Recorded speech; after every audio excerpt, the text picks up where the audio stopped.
Le deuxième invité de notre rédaction, Roland Crisbel, bonsoir. Oui, bonsoir. Alors, je rappelle que vous êtes le président de la fondation Odélia. Oui. Et ce soir, nous allons parler du bilan des activités menées autour du pacte technologique, votre pacte, mais pour des besoins de pédagogie. Rappelons aux téléspectateurs ce qu'est ce pacte technologique. Alors, avant de parler du pacte technologique, je pense qu'il est important de se faire à l'esprit quelque chose de très important.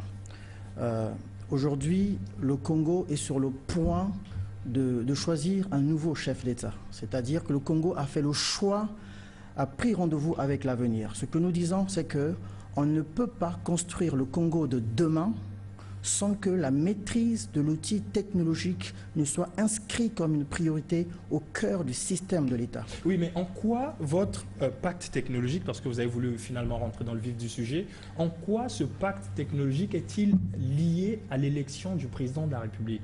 On suppose que ce pacte aurait pu être proposé au gouvernement qui existait déjà ou au gouvernement qui viendra juste après.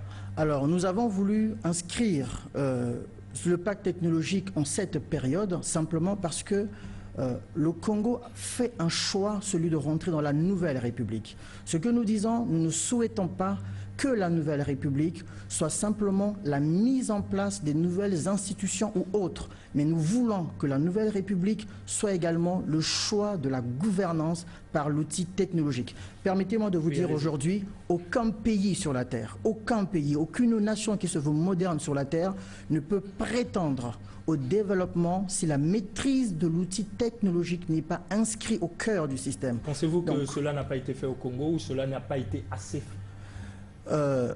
Laissez-moi simplement constater quelque chose. Depuis que le Congo existe à nos jours, on n'a aucune école d'ingénieurs en informatique.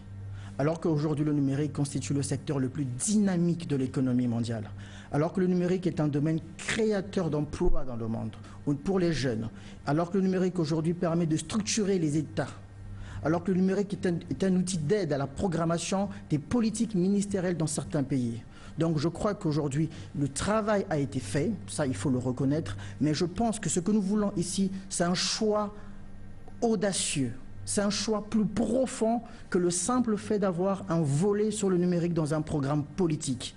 Mais en voulant que la Nouvelle République soit un choix solennel, un choix choisi clairement défini par l'ensemble des candidats, ceux qui demain pourraient avoir la confiance des Congolais pour diriger le Congo. Votre idée, elle est noble, votre projet est noble, mais jusque-là, je m'interroge. Un candidat d'aujourd'hui, c'est le président de la République de demain. Oui. On se dit, la période suscite beaucoup d'idées, beaucoup d'improvisation. Oui. On serait tenté de penser que vous êtes en train de faire un positionnement pour que le candidat d'aujourd'hui, président de demain, se souvienne de vous. Parce qu'on se dit, diantre, pourquoi ne pas attendre le président de la République installé et lui proposer ce projet-là qu'il donnera à son gouvernement? Rassurez-vous que... Qu'est-ce qui change? En fait, pour moi, c'est la particularité. Qu'est-ce qui change? Alors, ce qui change, c'est plusieurs choses qui changent en même temps. La première, le simple fait que nous ayons l'ensemble des candidats aux élections présidentielles s'engager de façon solennelle et publique permet une chose très capitale que vous n'avez peut-être pas saisi à l'esprit. Aujourd'hui, tout le monde, à travers le Congo ou à l'étranger, regarde ce qui se passe au Congo. Le fait que les candidats s'engagent, cela constitue un appel de pied aux plus grosses entreprises de l'écosystème technologique en ce qu'ils vont se dire que sur les 5 prochaines années, quelque chose risque de se produire sur le plan technologique car cela émane d'une volonté globale, donc politique, vous, en fait, c'est un effet de communication autour de cette question. C'est déjà ça en point. Mais nous ne voulons pas un engagement politique. Ça n'intéresse personne actuellement au Congo. Nous voulons parce que le monde de demain, c'est le monde de tout numérique, toute technologie. On ne peut plus faire ça. On ne sait plus faire aujourd'hui sur la Terre sans l'outil technologique, et ce, quel que soit le domaine. Dans la pratique, comment avez-vous procédé? Vous êtes allé rencontrer, vous avez fait le porte-à-porte pour rencontrer les candidats et leur remettre cette lettre ouverte, parce que vous parlez d'une lettre ouverte sur ce pacte technologique. Depuis que nous sommes arrivés à Brazzaville, nous avons rencontré l'ensemble des états-majors dans une démarche purement apolitique et citoyenne. Parce que le projet que nous proposons, c'est un projet qui a une couleur congolaise et non associé à un parti politique ou encore à une ethnie. C'est un projet congolais, c'est un projet d'État. C'est un projet que seul un chef d'État peut mettre à exécution. Nous avons rencontré l'ensemble des états-majors, les concernés. Nous avons déposé un document de présentation sur le pacte technologique. Nous avons organisé une émission de plus d'1h10 qui a été semaine dernière où nous avons reçu l'ensemble des délégués représentant chaque candidat et il en est ressorti une chose de façon évidente, que l'on soit quel que soit le parti politique, il est ressorti que nous avons tous besoin de la puissance de l'outil technologique pour accélérer le développement du Congo. D'accord. Alors à ce niveau-là, quel est le feedback? Parce que c'est aussi le journal, ce n'est pas une émission.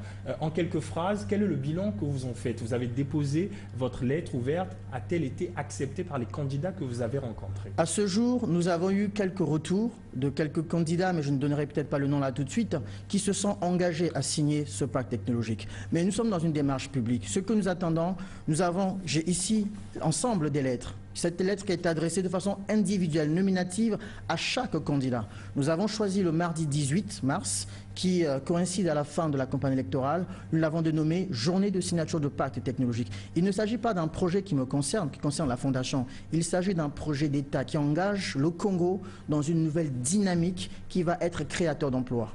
D'accord. Monsieur Roland Crisbel, je vous dis encore merci. En rappelant à nos téléspectateurs que vous êtes le président de la Fondation Odélia et avec vous, nous avons parlé du pacte technologique. Merci encore. C'est moi qui vous remercie. Et bonne continuation. Merci. Nous poursuivons ce journal, toujours dans le cadre du soutien de la candidature de Denis Sassou Nguesso, le groupe de réflexion